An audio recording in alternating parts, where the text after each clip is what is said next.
Chhattisgarhi video देखने के लिए हमारे चैनल को सब्सक्राइब करें और दबाएं इस बेल आइकन को ताकि हमारे वीडियो के नोटिफिकेशन आपके पास पहुंचे सबसे पहले।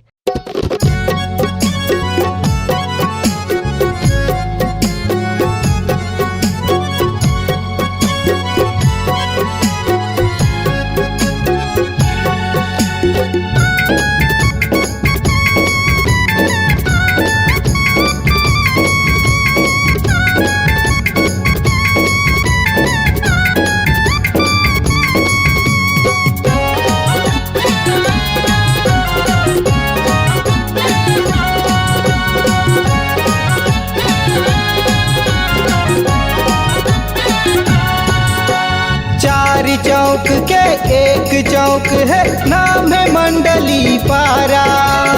चार चौक के एक चौक है, नाम है मंडली पारा। जे मेरा सिया राम विराजे है, जे मेरे हनुमान विराजे है। जे मेरे सिया राम विराजे है, जे मेरे हनुमान विराजे है।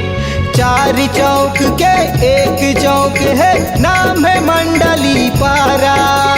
चार चौक के एक चौक है, नाम है मंडली पारा। जे मेरा सिया राम विराजे है, जे मेरा हनुमान विराजे है। जे मेरा सिया राम विराजे है, जे मेरे हनुमान विराजे है।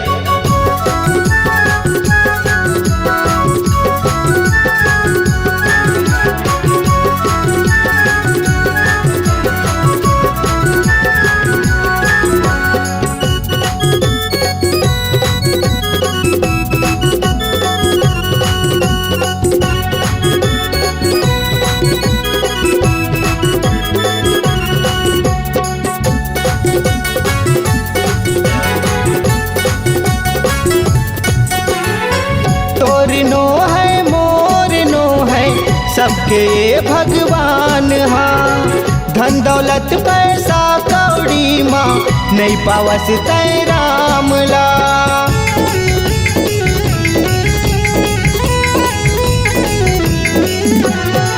तोर नो है मोर नो है, सबके भगवान हाँ।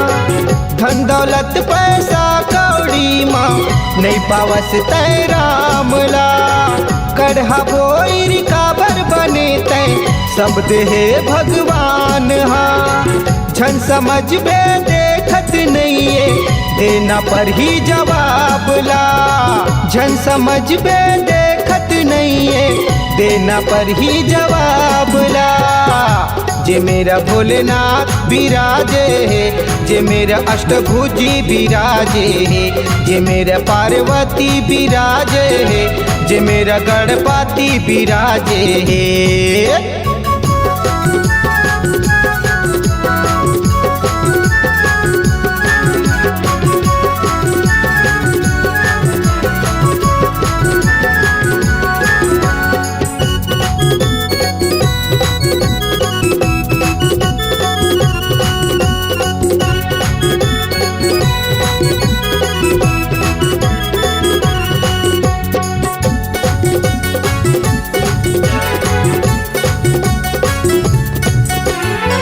चंपा फूल है, मोंगरा फूल है, फूल है सादा सुहाग गा।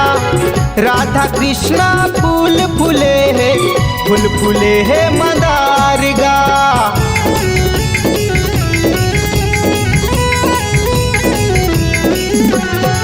चंपा फूल है, मोंगरा फूल है, फूल है सादा सुहाग गा।